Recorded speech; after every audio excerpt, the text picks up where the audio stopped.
And then, so with that, welcome to the Asia briefing for CFC. This will be the best Asia briefing you receive during the course. I promise you that. Primarily because it'll be the only one. So the reason that I'm here, there's really no introduction needed. I know most of you, if not all of you, we've worked together before in and out of CFC.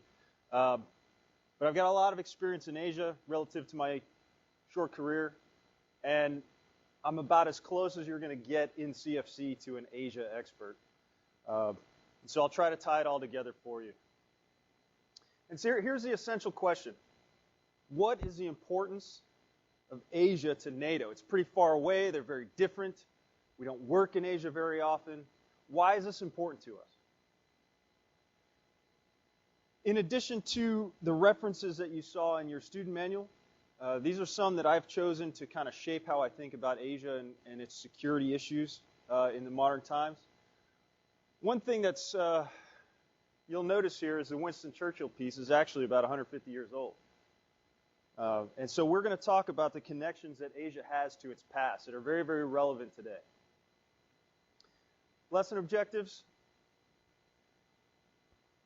Should be no surprises here. We're going to demonstrate an awareness of Asia-Pacific security issues, its geography, its history, the current situation, and we'll explain or be able to explain the significance of the Asia-Pacific region to both NATO and particularly NATO soft, because there are some specific tie-ins that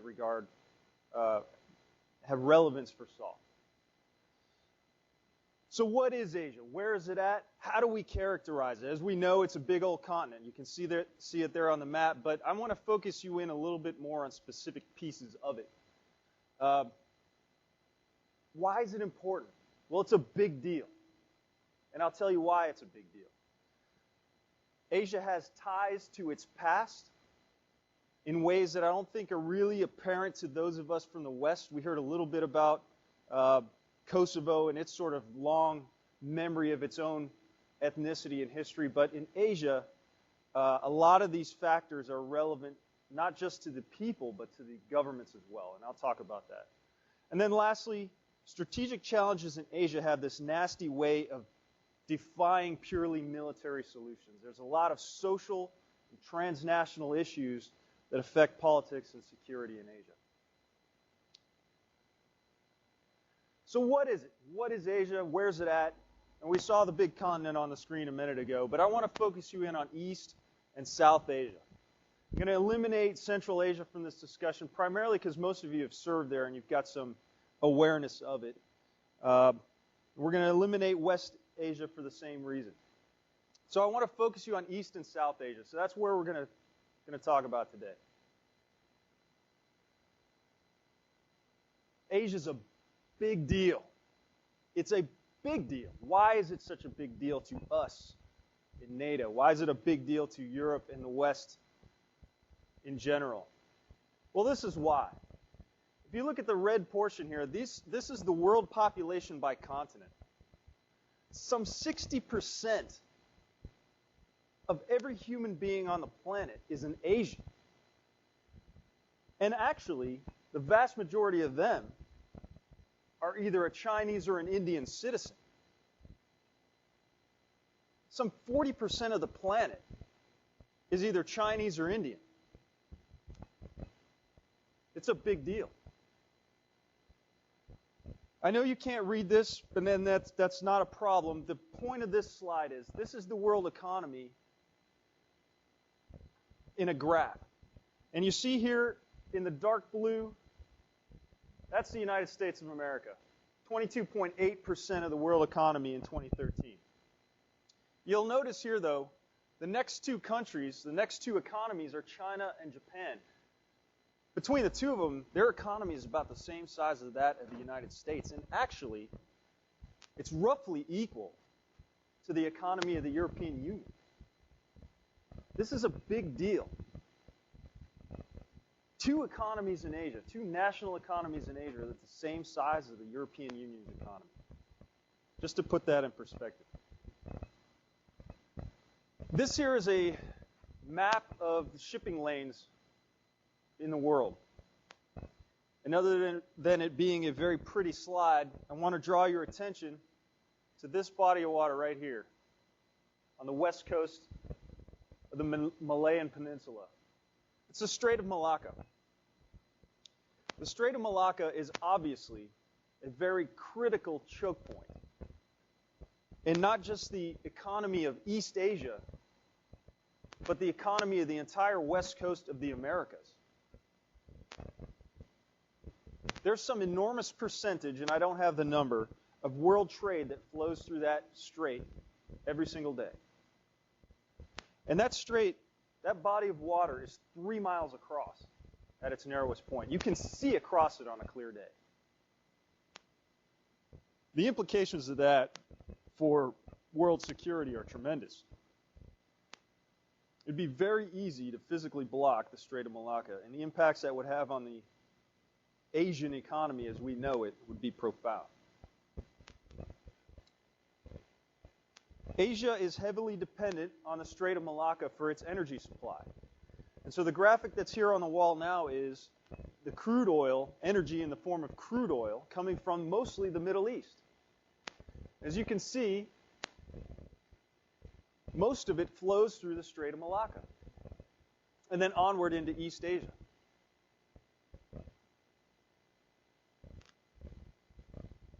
But the situation is a little different with liquid natural gas. And most of Asia's LNG supplies come actually from this body of water, which is called the South China Sea. The South China Sea is heavily disputed and increasingly militarily contested by 5 claimants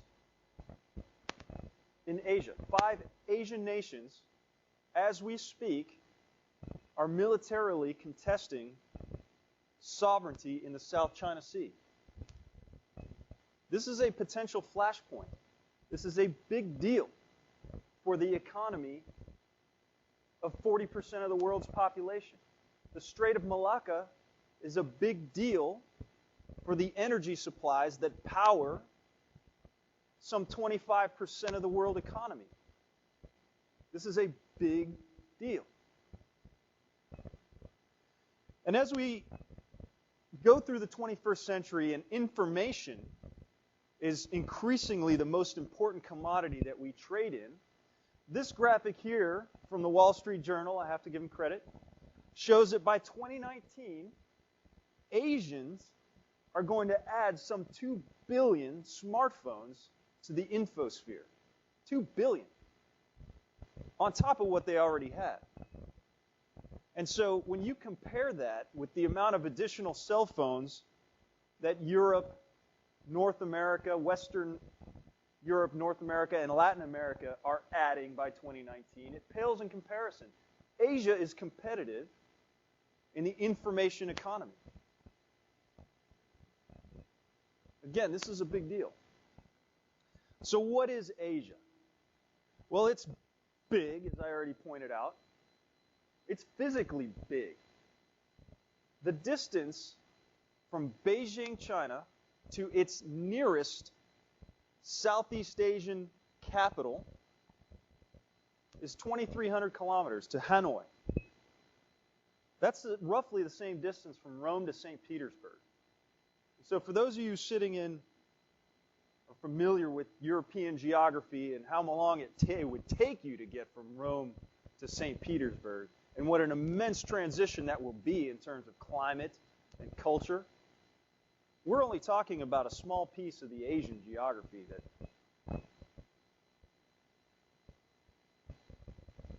So let's talk about a 3-hour flight from Beijing. In a 3-hour flight from Beijing, you're going to hit about 7 important capital or major cities. And those are these 7 that are up on the wall here. It's not a lot. When you compare that with a 3-hour flight from, say, Brussels. You're going to hit about 3 major religions. Again, not a lot. And you're going to have about 10 different linguistic kind of environments. 4 of which, here in red, are actually just dialects of Chinese. The point being is there's not a lot of diversity in Northeast Asia. They are not used to dealing with a diverse set of peoples and circumstances in their own kind of environment. The Chinese think about themselves, they think about Koreans, they think about Japanese, they think about Southeast Asia as a whole, perhaps, and maybe the Russians up there once in a while give them something to think about. But there's not a lot of diversity in their thinking. Next slide. Now, when you look at Southeast Asia by comparison, and I take that same 3-hour flight from Kuala Lumpur, Malaysia, I'm hitting some 15 or 17 major cities, major population areas, or culturally important cities. I'm looking at 5 different religious groups. And I've left out all the local religions that don't have global importance. 5. Completely different bases for culture. And some 14 plus languages. Again, leaving out the hundreds and hundreds of different native dialects that you can come across in that 3-hour flight. The difference is, in Southeast Asia, it's a very diverse way of thinking. They're very much plugged into the society and the culture of the world in a way that Northeast Asia is not. This becomes important with how their governments view their foreign policy. South Asia. I cannot underestimate or understate the sheer magnitude of South Asian culture to the cultures of Asia as a whole. It has immense cultural and historic weight. 5,000 years ago, Hinduism exploded out of the Indus River Valley.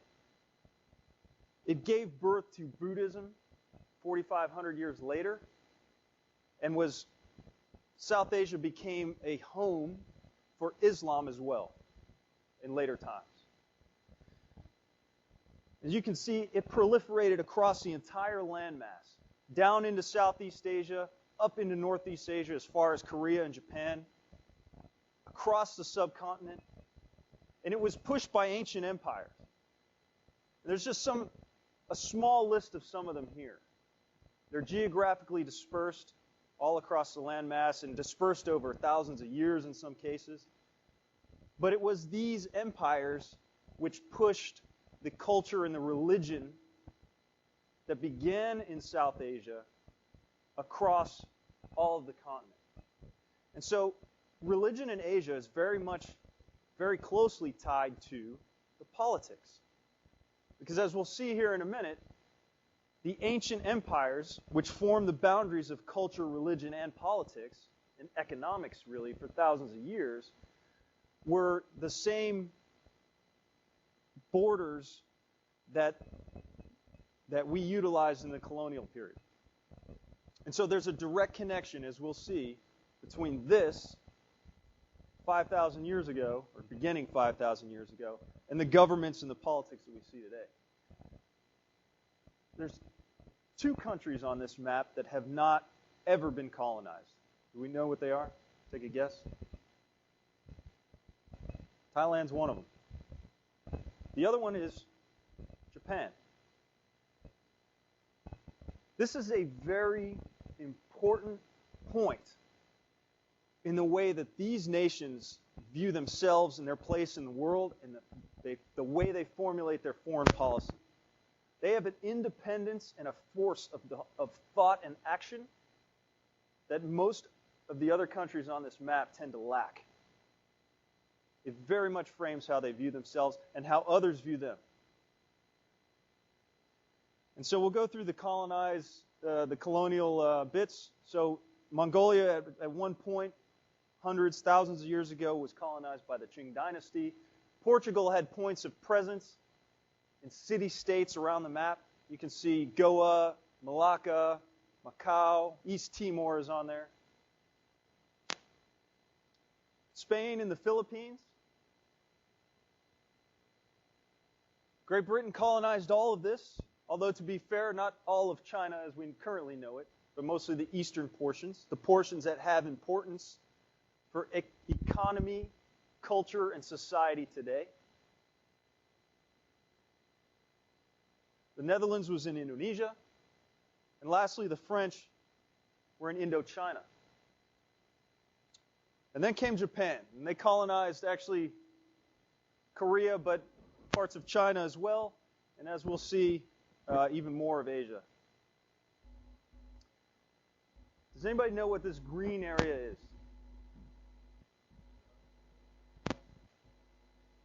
It is the area occupied by Japan during the Second World War. The Japanese called it the East Asia Co-Prosperity Sphere. Co-Prosperity Sphere. The idea behind the East Asia Co-Prosperity Sphere was largely Asia for Asians. Get the Europeans out of here. This was an anti-colonial construct in the strategic thinking of the Japanese, starting in around 1929, although we can argue it went back further than that.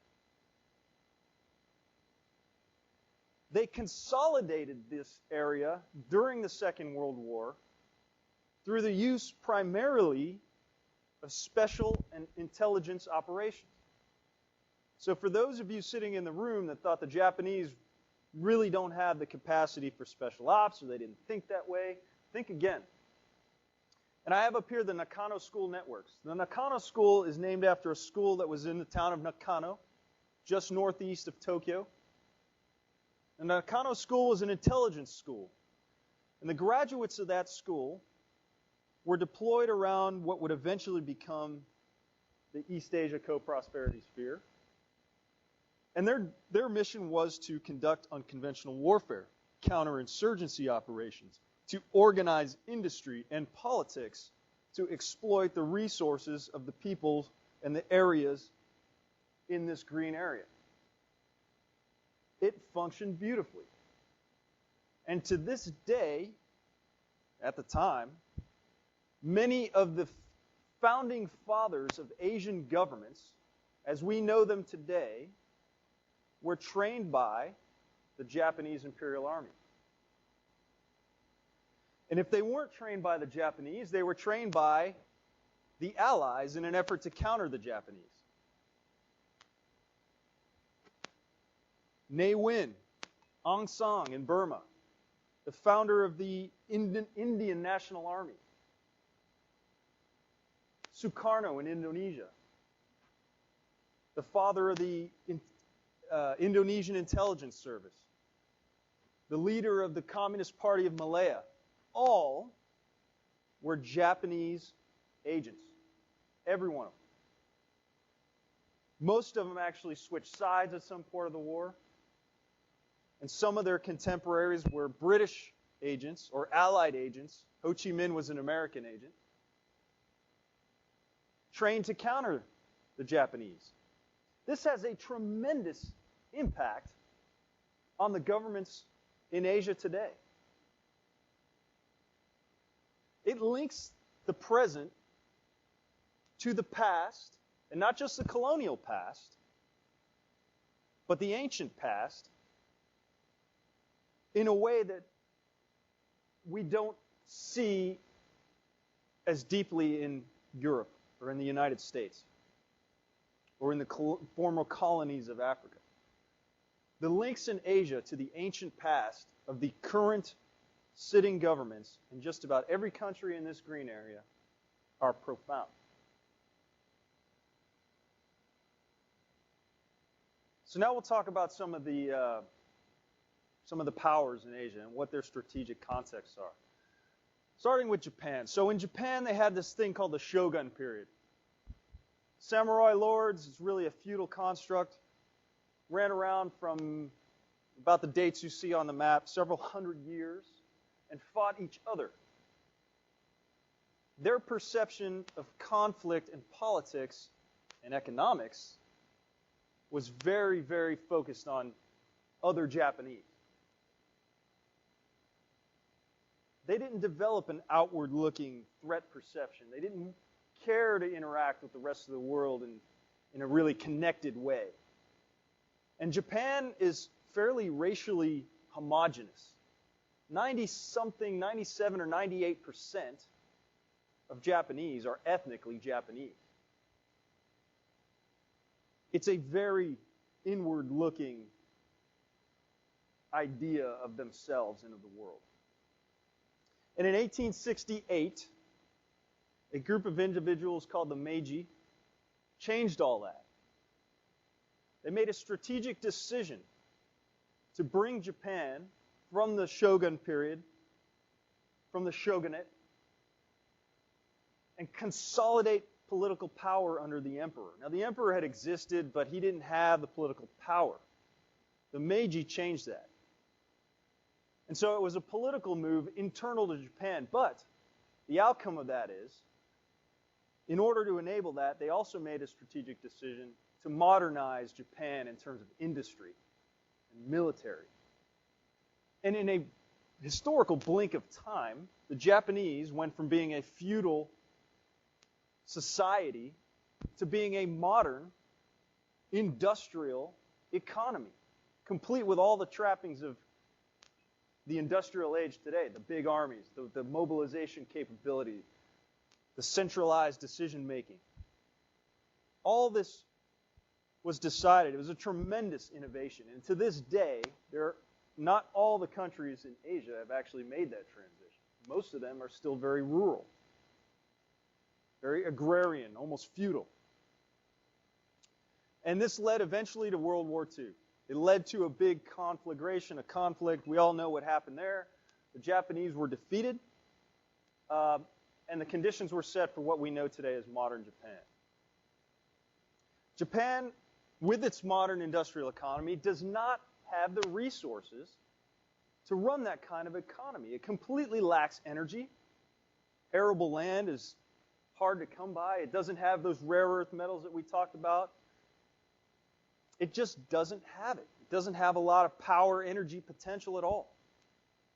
And this is probably one of the main reasons that caused them to branch out and try to militarily take charge of the resources available in Asia. We're going to see that again. But Japan has a more immediate problem. It's demographics. Japan is getting old. It's getting really old. And so these are population trees for 1950, just after the war, 2005, and a forecast for 2050. And I want to draw your attention to the 2050 population tree. Japan is getting old, and this is a big deal. You'll see the bottom of this, where the workers are, is pretty small, and it's getting smaller in comparison with its older people. The bottom half of this pyramid cannot support the welfare systems that are in place to serve the old. And this is getting worse. And this will destroy the economy of Japan in 50 years. And they're not addressing it. Remember, Japan looks inward. Japan is 97% Japanese. My wife is Japanese. If we move to Japan, I cannot work. They're not importing labor.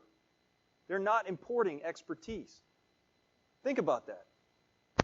The husband of a Japanese citizen, I cannot work in Japan. They are not addressing this problem effectively, and it will destroy the Japanese economy. And something will have to give. So I mentioned World War II. It left an indelible legacy on the Japanese. And the security construct in Asia changed completely. They were completely defeated.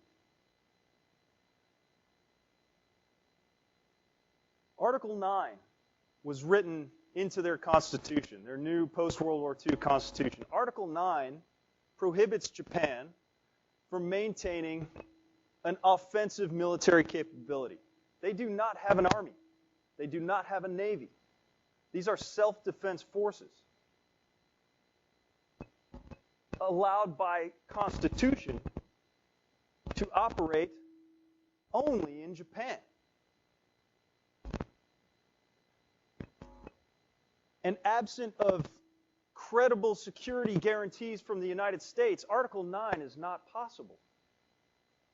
But as China becomes more powerful and more assertive militarily, politically, Article 9 is increasingly under debate. The Japanese are talking about Article 9. Do they want to keep it? What defines offensive operations? What defines military capability? Do we need an army or a self-defense force? And Asia cannot tolerate a militarized Japan.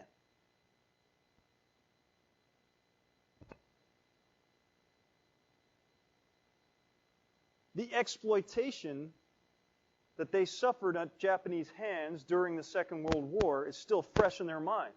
They cannot tolerate a militarized Japan.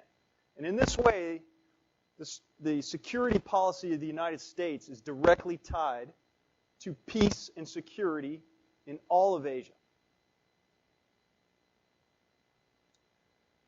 And this is the reason these countries can't tolerate a remilitarized Japan. Does anybody know what comfort women are? Sex slaves. The Japanese Imperial Army was accused of keeping sex slaves, forcing Asian women into sexual slavery to serve the Japanese Imperial Army during the war.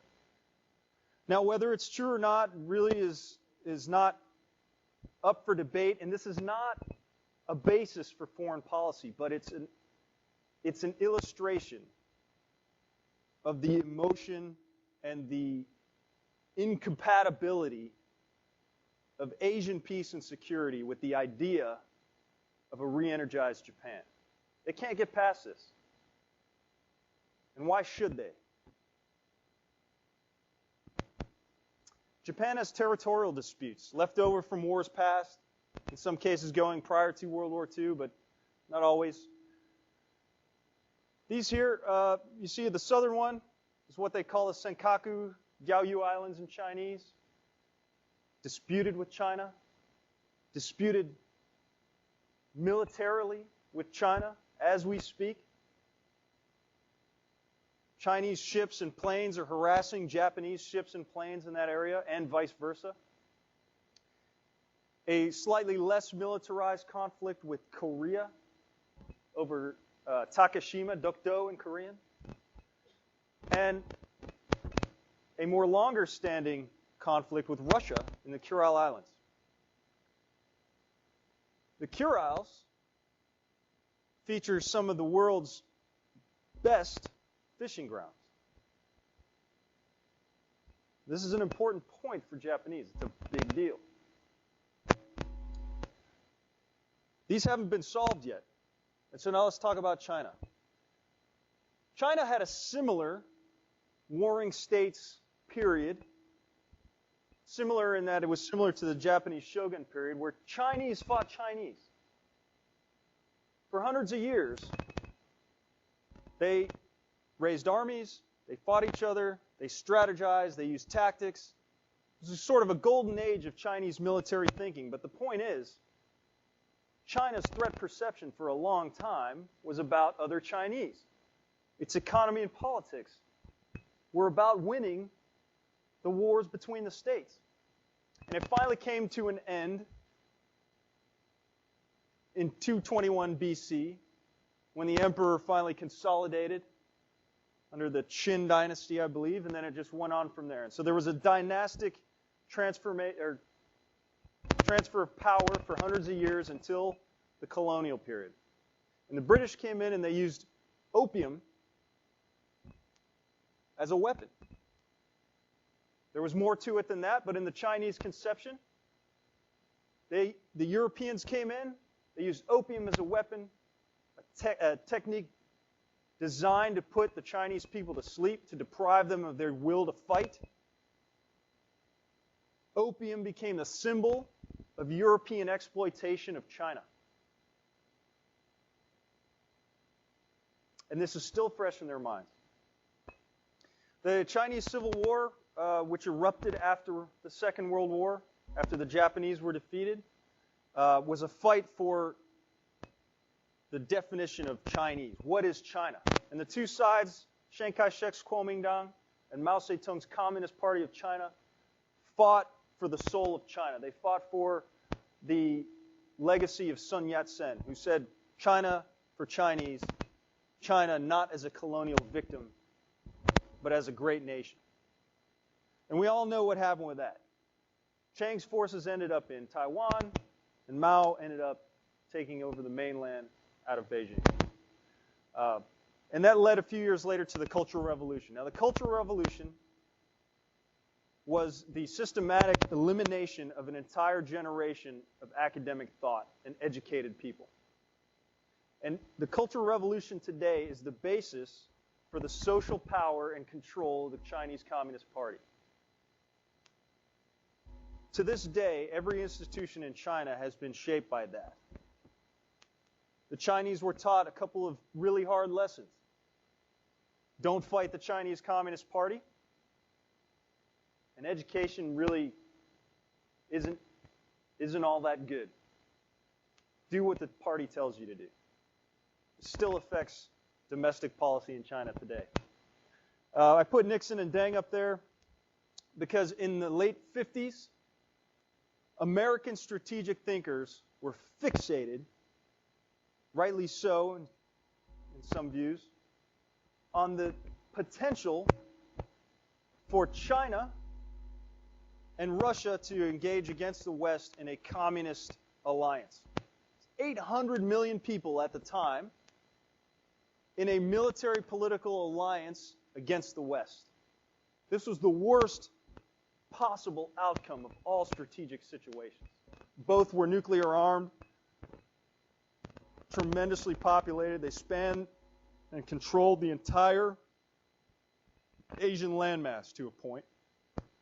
This was terrifying to us. And so President Nixon decided it was time to open China. And he went and met through secret negotiations. Eventually they came out in public. He met the great man Deng. And Deng became very important because not only did the opening of China allow Deng Xiaoping to say, to be rich is beautiful, which is a very not communist idea, but it colors what we know about China today. Nixon opening up China allowed all these countries in Southeast Asia, which were new governments, all of which were fighting communist insurgencies, to some degree or another, sponsored and supported by China. When Nixon opened up China, those communist insurgencies lost their support. The Chinese upheld their end of the deal. And these governments were allowed to defeat the communist insurgencies in their countries and become stable.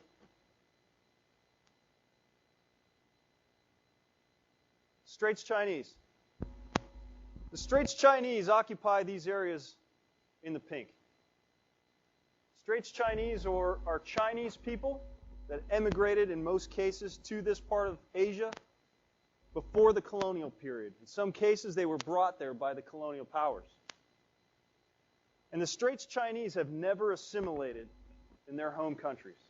They speak Chinese, they dress Chinese, they eat Chinese, they have Chinese religions. They're very visible as Chinese. And in many ways, the easiest way to describe the role of Straits Chinese in these cultures is to compare it in many ways with the similarities of the Jewish population in Europe. They had money. They were merchants. They did trade. They owned banks. They did not own land. And this made them the subject, makes them the subject of great animosity at times, which percolates to the surface based on the political whims of the majority. And so we see once in a while spasms of violence that get directed against the Straits Chinese. In the case of Indonesia, this resulted in some, depending on who you ask, 1.5 to 3 million Chinese Indonesians being slaughtered by hand with the acquiescence of the Indonesian government, if not the active participation. And it's not limited to Indonesia. The Philippines, Malaysia, Thailand all have Straits Chinese populations, all of which, to a greater or lesser degree, are not assimilated in the host culture. And they become targets once in a while. And so ask yourself, where China was willing and able to ignore violence against the Straits Chinese 20, 30, 40 years ago, as they grow in importance and military and economic power, and the idea of protecting your ethnic brethren outside your own borders becomes popular, think Eastern Ukraine, will the Chinese government, will it be able to restrain itself from intervening the next time, and there will be a next time, the Straits Chinese become a popular target for violence in one of these countries? It's a big deal. It's a big deal for you. This will cause a security upheaval. And it will happen again. All right, that green line is what the Chinese refer to as the first island chain. And what you're going to notice about that green line is that it falls on all the U.S. allies in Asia. This line and the idea that in the mind of the Chinese people is an unsinkable aircraft carrier that constrains their aspirations. It keeps them in militarily. It prevents them from having free and easy access to the resources they need to run their modern economy that's growing at a tremendous rate. And let's make no mistake, the ultimate regulator of the Chinese economy is the U.S. 7th Fleet. That is a fact today. And the Chinese know this, and they are unhappy with that. And it's a very easy strategic problem for them to solve. Now compare that with the strategic problem that we have, which is diverse and geographically dispersed. Terrorism, Russia, immigration, drugs from South America. Where do we focus our efforts? For the Chinese, the answer to that question is very, very easy. So it's the destruction of the 7th Fleet and the freedom to reach past the first island chain and achieve their aspirations.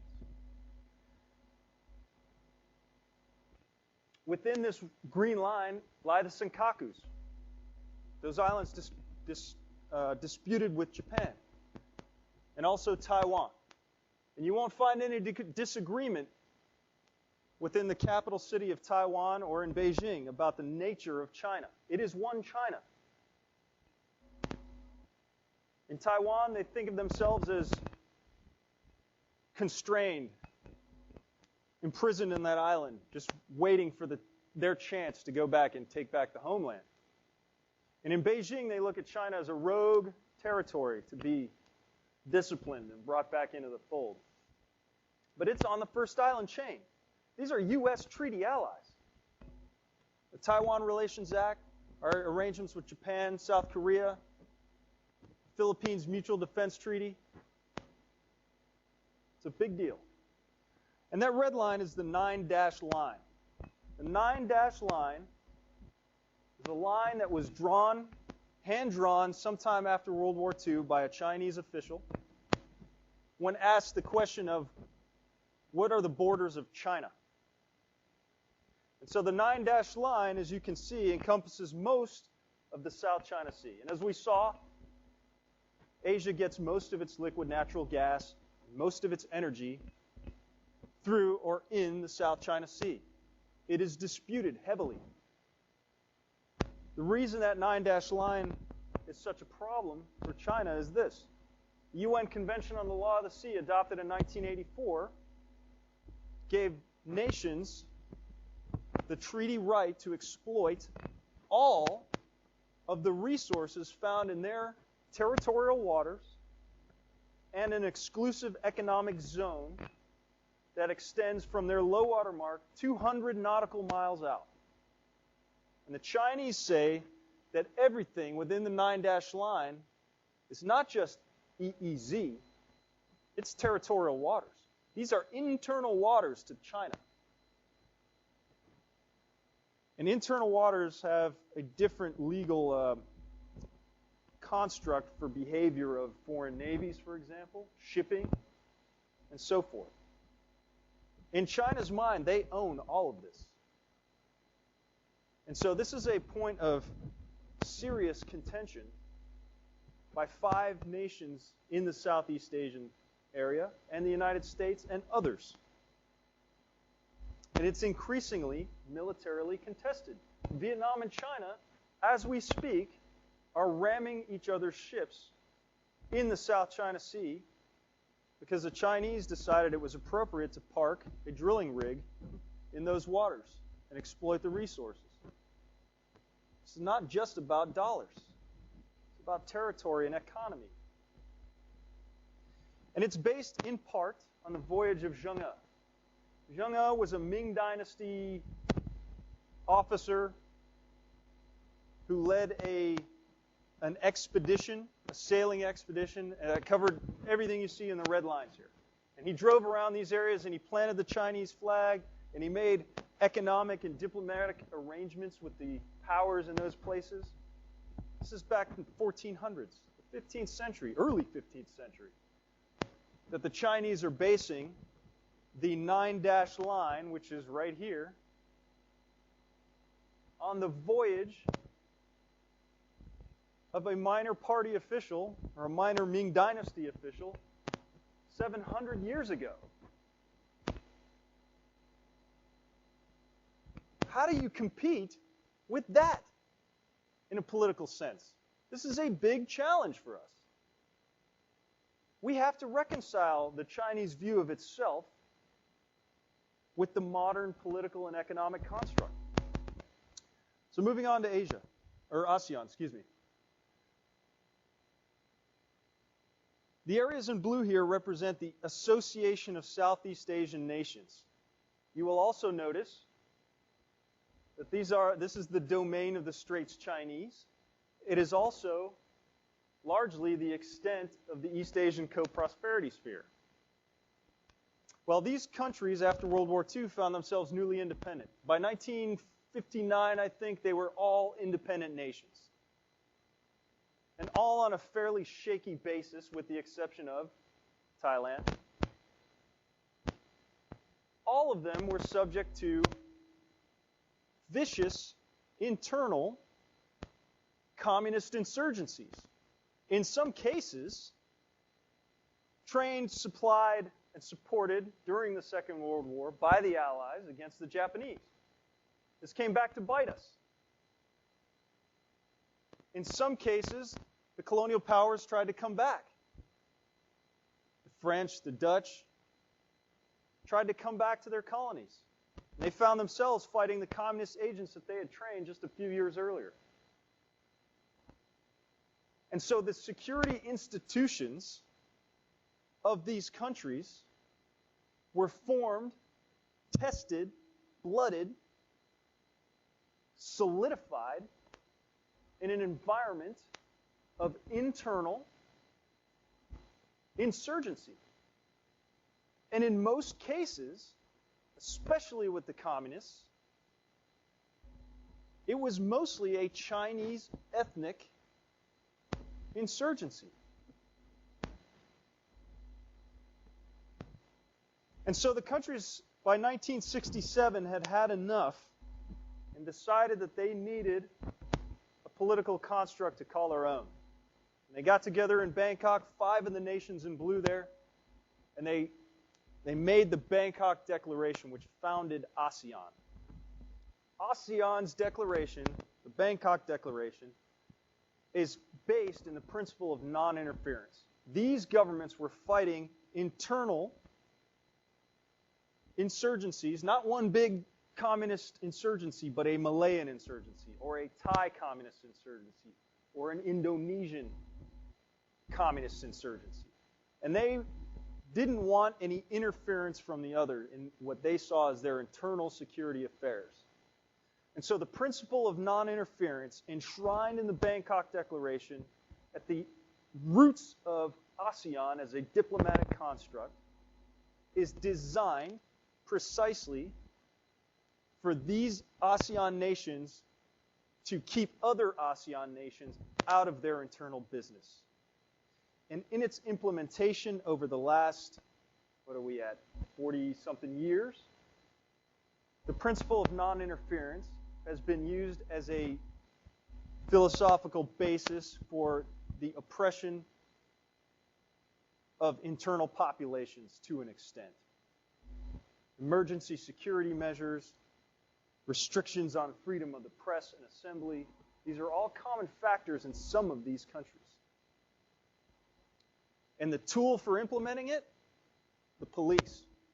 So in many of these countries, the primary tool for security, internal and external, is not the army. It is the police.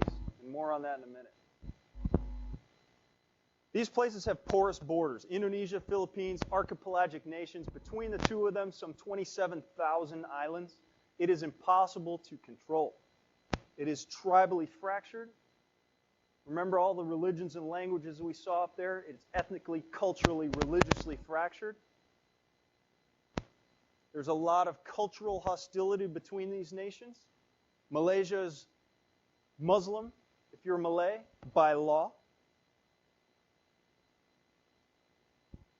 Thailand, Buddhist in its outlook. If you're a Muslim from southern Thailand, you're very, very uncomfortable in your own country. Indonesia, 96% Muslim. At times, other religions feel a lot of pressure in these places. There's a lot of cultural hostility between them. Resolved for the moment, for the time being, up to this point, mostly by the principle of non-interference, which allows the governments to stamp down on their ethnic minorities without worry of sanction by their neighbors. So they have inward-looking security systems. Again, the primary tool for the implementation of this is overwhelmingly the police and not the army. This construct resists collective defense. Not only for the political, social reasons we talk about, but the cultural basis for these societies is in religions that came out of India. These are not dogmatic faiths. They don't have a construct of rules and ideas, things you have to follow, do this and God will love you, do that and God will hate you. It's not like that. They don't understand that. It's about the relationship with God. It's about spirituality. That is the basis for their societies, their governments, their economies. They don't take well, in some cases, to rule-based constructs and processes that we're so used to in NATO. And if we were to try to impose that kind of an alliance construct on Southeast Asia, and probably most of Asia, it would fail. And it has failed. The United States created SEATO, and it failed for this reason. All right, last slide, I promise. Here in the orange is what used to be called Greater Hindustan. Am I right, sir? Hindustan? Hindustan was really South Asia. What we know today is Bangladesh, India, Nepal, Bhutan, Pakistan, and Afghanistan. It was somehow controlled by the British for several hundred years under the Raj and the colonial period that came afterward. And all of its institutions were unified by the British. And it worked. They built railroads. They had economies. They had a centralized government that made decisions. It worked. But in 1947, what happened? Independence. Independence happened in 1947. And when the pressure cooker was released, it boiled over. And all those ancient tensions between Hindu and Buddhist and Sikh and particularly Muslim boiled over, and it resulted in partition. I never learned about this growing up as a kid in the United States. We didn't know about India. It was just a place far away with a bunch of strange people in it. Didn't matter to our history. And I only learned later when I started living in Asia what a big deal partition was. It was a violent political upheaval and really the nastiest religious ethnic basis for it. And Pakistan was formed out of partition. Land of the pure, Pakistan. Land for Muslims. India went a slightly different route. A secular democratic construct. And it included Hindus and it included Sikhs. And on paper, everybody was equal. But Pakistan was not. And they have not settled this. Partition has resulted in 3 wars between these countries. And there's probably one still brewing over Kashmir. The borders have not been settled. And what's more is these 2 countries have nuclear weapons. And I have little doubt that if a serious war were to break out between them in the future, it would not involve nuclear weapons. I believe that it probably would. This is a big deal, and it's a problem for us. So colonialism and partition led to a perception of oppression by Europe, or outsiders more generally. And so the Indian foreign policy is rife with this idea. If you've ever dealt with the Indians, it's exhausting. Exhausting. Tit for tat is a must. I picked you up at the airport when you came to my country. You have to pick me up at yours. Oh, but I will only fly on Indian Airlines because I don't want to fly on the airlines of an oppressor. I won't really say that, but it's pervasive in the way they think. Their idea of perception, or of oppression by victimization by someone else. And so you'll have to deal with that. If fractured demographics, there's 17 official languages in India, and hundreds of dialects, hundreds and hundreds of tribes, different religions, and for the most part, they all get along. It's sort of anything goes in India, and it sort of works. But it is fractured, and there are times when it becomes a security problem. And again, they have nuclear weapons. Now, if you look at the geography, India dominates the Indian Ocean. And remember back to the diagram of shipping in the world. Domination of that body of water by an increasingly capable and sizable Indian Navy does not make China very comfortable. China has territorial disputes with India as well, and significant cultural clashes. But a domination of the Indian Ocean by India is a strategic problem that China perceives that it has to face eventually. And so why is that important to us in NATO SOF? So ignore the red lines on this diagram, but I like this diagram for 2 reasons. It shows you, side by side, on the left, the availability of energy by continent. And so in the orange, we see Asia. There's not a whole lot there. But on the right, we see their consumption.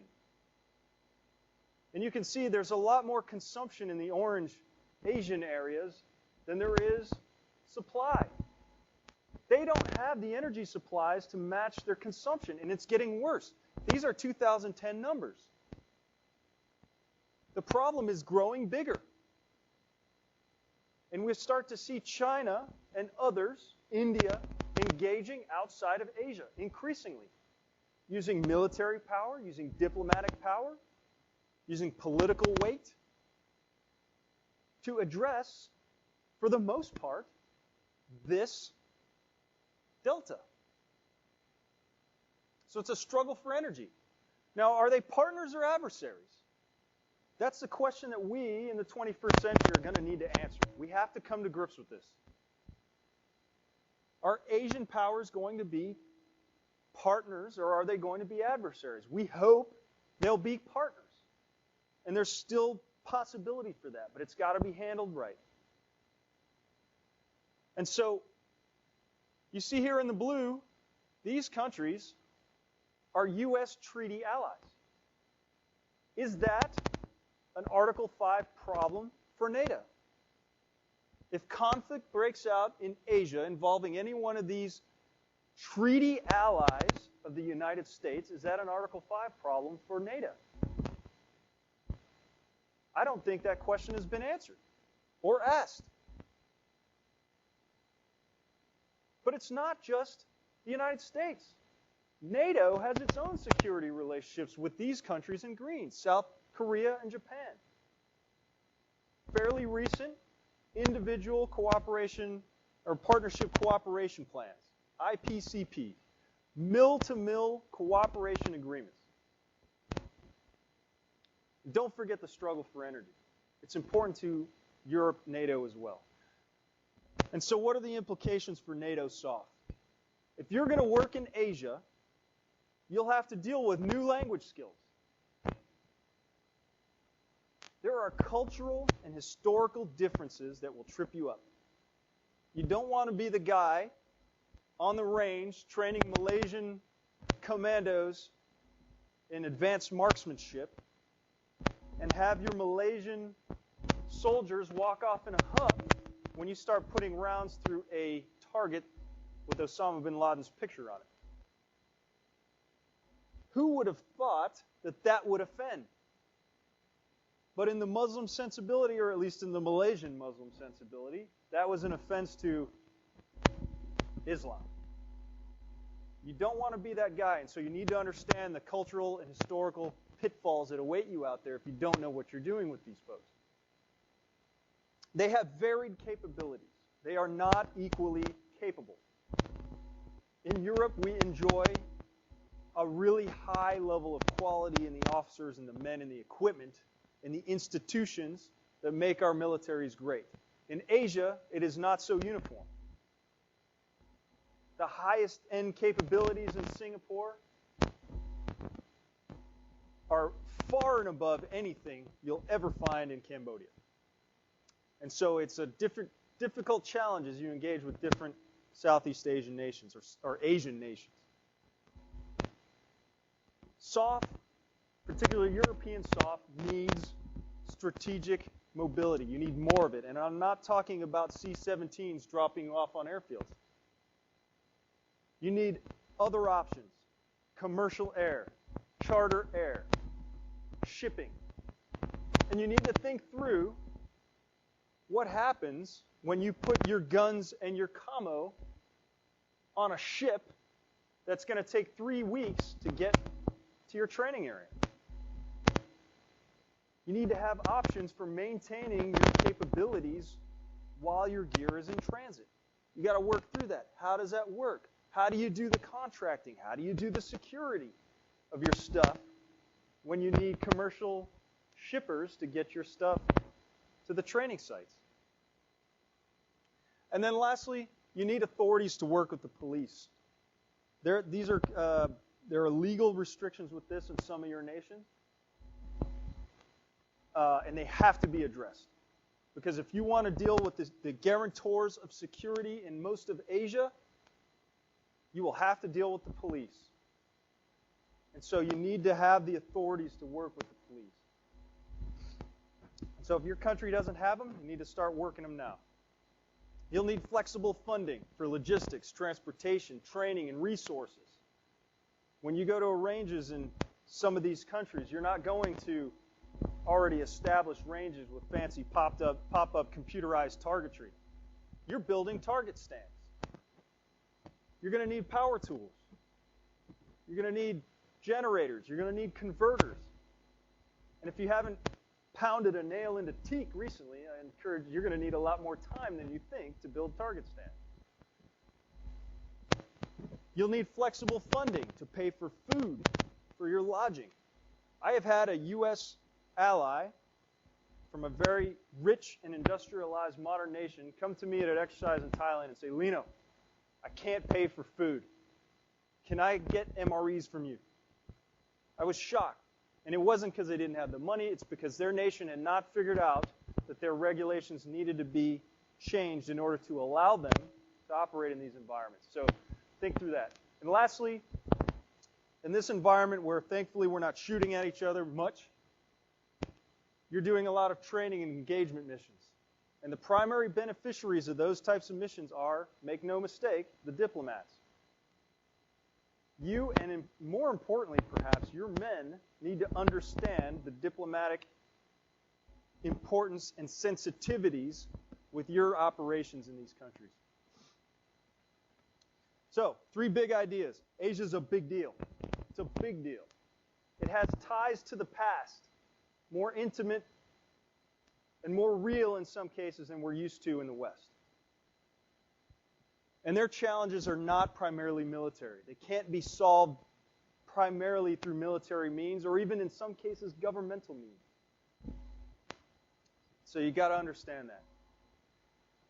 Here's the lesson objectives, the essential question.